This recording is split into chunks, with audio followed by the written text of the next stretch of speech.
Peace and love, beautiful people. It's your girl, Karina. Welcome to this this very special talk on Taurus and Sagittarius. I'm going to be going in more depth on my YouTube channel, but I wanted to come to you guys. This topic that I'm about to bring you is also very much so on and poppin'. If you know your birth chart, this talk is for you. If you don't know your birth chart or even what a birth chart is, the first thing you might want to do is just DM me and hit me up, because you need to know that you are all of the zodiac signs, and all of the zodiac signs embody some sort of energy in your life, okay? And I wanted to come to you guys because I was having some major revelations this morning about the sign of Sagittarius. And where you have Sagittarius in your birth chart, it speaks a lot about perspective, beliefs, faiths, the things that you stand by, the philosophies that you've learned over time through wisdom, through collegiate, education, and through the teachings of masculine figures in your life. Okay. Sagittarius is about teaching energy, but it's a very penetrative masculine type of teaching. And where we're having this transit right now is the South Node in Sagittarius. So everyone has Sagittarius in their birth chart, and everyone is having the South Node move through Sagittarius right now. Okay, what does that mean? Well, the South Node is where we release. It's where we let go. It's where we find that things are outdated. Okay. And this is always moving energy. So right now we're in a phase where the South Node is in Sagittarius. And so where you have Sagittarius in your chart, the South Node is helping you to let go. Okay. It's helping you let go of these ideas, these philosophies, these perspectives. Okay. Now, here's the kicker. Sagittarius and Taurus, right? So in your birth chart, again, you are all the signs. And where you have Taurus in your chart is where you are dealing with commitment, sensuality, deep lust, deep pleasures, and relationships and beauty, sexual relationships, commitment to sexual relationships. This is what Taurus is all about, okay? So Taurus and Sagittarius for all of this year are going to be battling it out, okay? Because Taurus is being electrified by Uranus. So where Taurus would be casual, chill, not combative, is speaking up. And right now we have Mars in Taurus, so it's even more prominent. This is where the battle is really happening, because Mars in Taurus and Sagittarius are not compatible energies. We can make them compatible by our own will, effort, knowledge, and wisdom. But naturally, in tendency, where you have Sagittarius and where you have Taurus in your natal chart, they don't get along. Okay. And it's because Taurus is fixed and Sagittarius is always moving. And when it comes to love, Sagittarius looks for quantity. Yes. And in man or female's chart, Sagittarius is looking for love in quantified in a measurement of love. Sagittarius expands things. So where it goes, it wants to expand lovers. It wants to expand experience. It's a masculine energy. So Sagittarius wants to penetrate many different things. Okay. Whether you are a male or a female, the need to penetrate many different things becomes a big teaching of Sagittarius. This is why Sagittarius can be a cliche sign of being non-committal, of being a player, of being a cheater. Why? Because Sagittarius is ruled by Jupiter, the planet of expansion. Okay. So love is something that it wants to experience widely, and it also wants to experience sex widely. Sagittarius is a sign of exploration. So it is exploring what love means through having many partners. Quality isn't always a big thing for Sagittarius. Quantity is typically the way that it goes. But here's the thing that Taurus brings to Sagittarius that a lot of people don't pick up on, because Taurus is practical and brings you down to earth. Now, Pisces is typically known to be a fantasy sign, But Sagittarius and Pisces both share Jupiter as their planet, so they both are escapism signs. And Sagittarius is an escapism sign in the sense of tourism, traveling, exploration, escaping your normal day-to-day routine, your normal day-to-day neighborhood, your normal day-to-day environment, and wanting to escape into this beautiful, adventurous life. That is why Sagittarius seeks out love and sex on a various scale, because it wants to escape the commitment that Taurus is fighting so much for. Taurus wants that one person, that one thing that it can be loyal to, okay? If you ever come across, they have other placements in their chart that are looking for it, because Taurus is typically fixed on a partner. So here's the kicker, guys. Sagittarius, in astrology, we have two different sectors of astrology. You have Eastern and Western belief sets. That's all I'm going to say. A lot of astrologers, they stick to one side or the other. Whenever you guys are talking to me or dealing with anything that I put out, you're going to find that I'm big on integrating both sides. Okay? So I'm speaking from now an Eastern perspective in which we use the nakshatras. Now, Sagittarius has it within it the Jayesta nakshatra. Jayesta is a nakshatra that has to do with being revengeful. Okay, it's about getting back and being successful.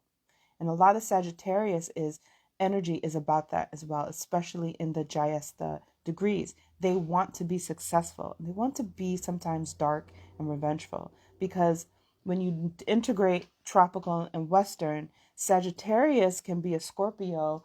Come back, Beach. We can do this now. You only have time to do it now, right? It's all right. I can talk and smoke, y'all. Okay, so right there. So Sagittarius Sagittarius has Jayesta in it, which means that when you integrate Eastern and Western ideas of the Sagittarius, you can also see it as a scorpionic energy. It can be revengeful, okay? The other thing is that when it comes to love, this is where it's similar to Scorpio, in which it can desire quantity because it's escaping love. Like I said, Sagittarius has escapism similar to Pisces, but different because it travels to escape. So Sagittarius can travel outside of commitment in order to be revengeful in love. The revengefulness in love that Sagittarius is escaping, usually, we learn this from Taurus, is by dealing with actual commitment, okay? Commitment to one person is not necessarily the thing that I'm trying to say, but commitment itself is what Sagittarius is typically trying to escape. This can be very difficult for people who want to be in a relationship with Sagittarius energy, okay? And everyone has this in our chart, so no one is like not without the energy. Some people have it more prominent than others, right? If you're born in Sagittarius season, if you have Sagittarius moon, Sagittarius rising, then yeah, you're going to be more prominent with the energy, but everybody has it, okay? So here's the dilemma, but here's also a key thing in understanding, is that Sagittarius in the Jayesta nakshatra is ruled by the South Node. So what does this mean? It means that Sagittarius, similar to Scorpio, is always going through a transformation as well, because the South Node is releasing. And when we look at Eastern astrology, I hope you guys are able to follow me, because I know I'm going a little bit all over the place. When we look at Eastern astrology, each nakshatra has a ruling planet. So Sagittarius in Eastern philosophies has a secondary ruling energy in these very specific degrees, which is South Node. What this means is that Sagittarius is supposed to constantly change, constantly adapt, let go of ideas, okay? And this is what we're going through in 2021. Sagittarius has the South Node moving through it, and Sagittarius is ruled by the South Node. So a lot of these masculine teachings, right? Sagittarius being a masculine sign and being a teacher, are having to be let go. So where you have Sagittarius in your chart, you're letting go of what I call the father's teaching. Father or masculine teaching, meaning father figures, masculine teachers, right? Or just the teaching of masculinity itself. It's one of the biggest movements, I think, in 2021 that speaks to the overflow of feminine energy, because you have a south node in a masculine energy right now. So the south node is saying release these ideas of what you think masculinity is. Release these ideas of what you think masculinity is supposed to be. Masculinity isn't these roles that you want it to be fulfilled, right? And if you release the masculinity, then you can mainly get the commitment in Taurus that you're looking for. So that's also the concept, is that what we understand sexual relationships to be, whether it's in quantity of a lot or less, we have to look at where is it that we are controlling masculine energy to only be in one way? Where is it that we're controlling masculine energy to be this falsified concept of what masculinity is supposed to be? And then when it comes to commitments, if you truly want to commit a Sagittarius, then this is about giving them the freedom to change, the freedom, giving yourself the freedom, where you have Sagittarius in your chart, yourself the freedom to change. Okay. Now, I see, thank you guys for commenting. I see some people have some, everybody's exploring their sexuality right now. And Taurus and Sag are the reason for it. So if you're exploring what a sexual fulfilling relationship for you would be, don't look to Scorpio right now. Don't look to Scorpio until November. Look to your Sagittarius placement. Look to your Taurus placements, because they're going to help you to really see where to unlock your imprisonment, where you've been keeping yourself in prison. You might find that you're escaping through sexual means as well.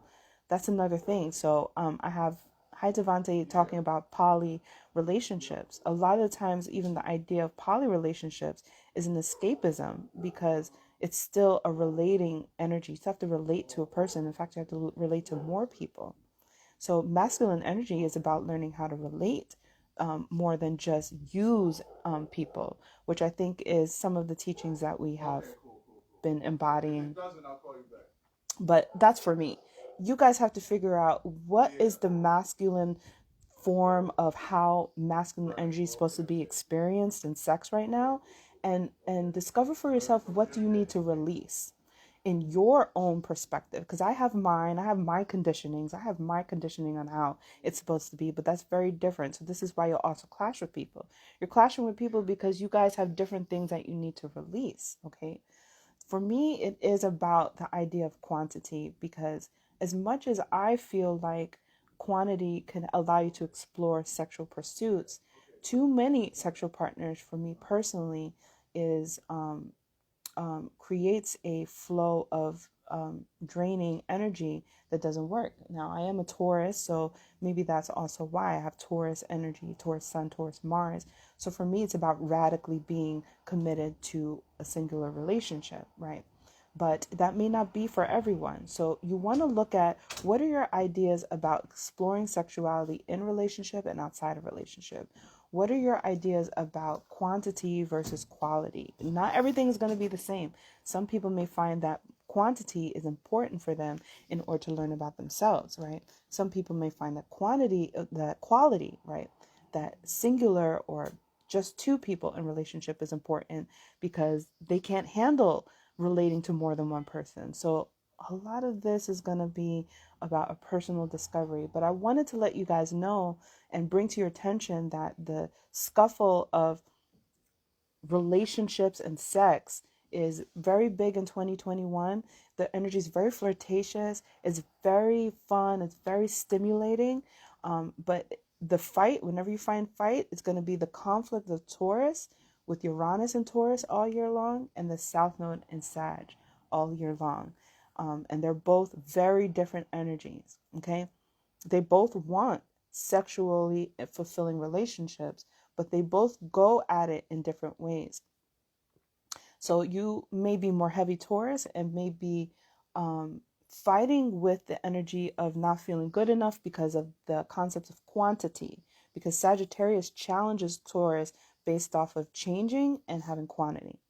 Sagittarius, if you're heavy Sagittarius, then you may be looking and having conflicts with the Taurus energy part of you that wants a more one-on-one, loyal situation. If not one-on-one, at least loyal to some degree.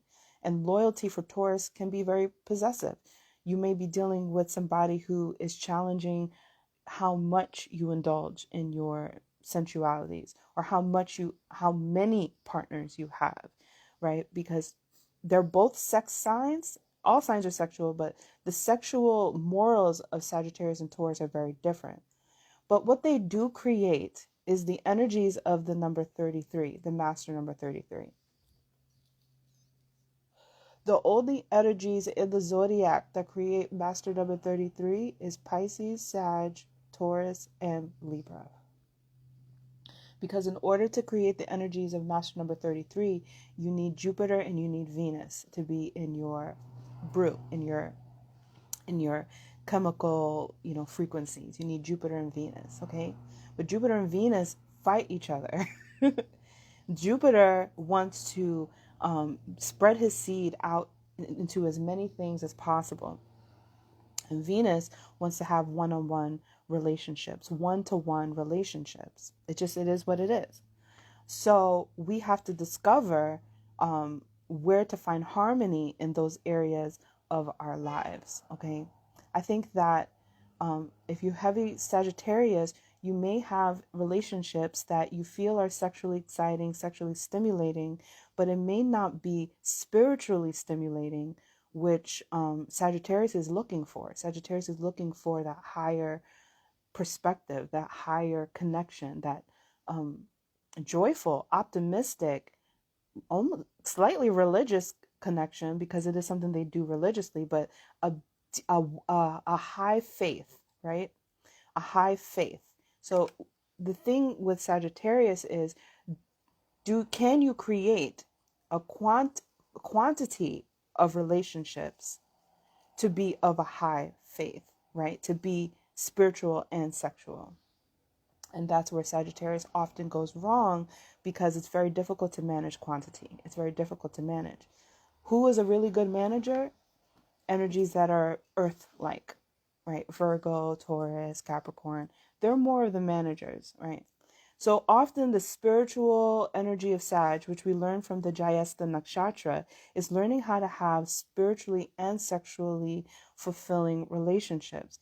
Quite often you'll find examples of Sagittarius and Venus relationships, like in celebrities, where you're dealing with somebody who wants commitment and the other person who wants something beyond. And quite often they might find that the Sag bounces back with deep spiritual awareness. So one example of this is Beyonce and Jay-Z. Beyonce is a Virgo. There's the manager. Libra rising, according to the internet. So that's Venus, right? Right? And we know that she's released Lemonade. She's talked about being cheated on, yada, yada, yada, right? But then with Lemonade, but then you have Jay-Z, who comes back with his own perspective on life, his own wisdom to rebuttal that, right? With his 444 album. So that's one example, because it's Jupiter wanting to understand itself through Venus and vice versa. And then very often when you have Sagittarius and Venus relationships, you're going to deal with that cheater energy, commitment energy, and then spiritual understanding and awakening, in which they can create the relationship to be what they want to be when they're both in sync with those philosophies. But the problem is that Sagittarius and Taurus are not harmonious. Sagittarius and Venus aspects are not harmonious aspects. So Sag with Taurus or Sag with Libra. Libra is a little bit better, but they're not harmonious. So relationships that embody Venus and Jupiter often take time to show their spiritual growth and where they're going to go. But when they have overcome those struggles, they can be some of the most profound relationships for the collective. because they become an example of how to truly love and how to truly share love, and how to be free in love as well. Another example, I believe, is um, Cardi B. So that's another one, but I don't really know all the details on if they are gonna make it at yet. But um, look for those signs in a lot of celebrities with Jupiter and Venus combined, because they'll show you those themes of Sag and Venus trying to find harmony and struggling with one another because of their philosophies on love and sexuality. And this is going to be big for everyone. So everyone is going through a 33 divine partnership uplifting in 2021. Everyone is going through a Sag and Venus kind of lesson to some degree, and learning how to incorporate this idea of exploration and commitment, loyalty yet quantity, and being able to be high in faith in love, and learning how to have philosophies on love that help to keep feeding the ideas of love versus the I'm just on my own and I'm in this world alone kind of philosophy, which can happen a lot because of the Jayesta nakshatra, which becomes very, wants to be successful at any cost, maybe even of eliminating love or eliminating the need for other people, the need to relate to other people. So these are just some ideas that I'm throwing out to you guys. I'm going to be doing more videos on my YouTube in which I go into more detail on the various things I talked about today. But I just wanted to spill out my brain on that and just get you guys excited about 2021, because it's a great year for love. It's a great year for sexual stimulation. It's a great year for communicating your thoughts and ideas about these topics. And I just want everyone to be aware so that they could take advantage. Start to create your own platform. Publish yourself this year in regards to what you are experiencing when it comes to everything that we've said here. So thank you guys, and I'll see you guys very soon. Peace and love.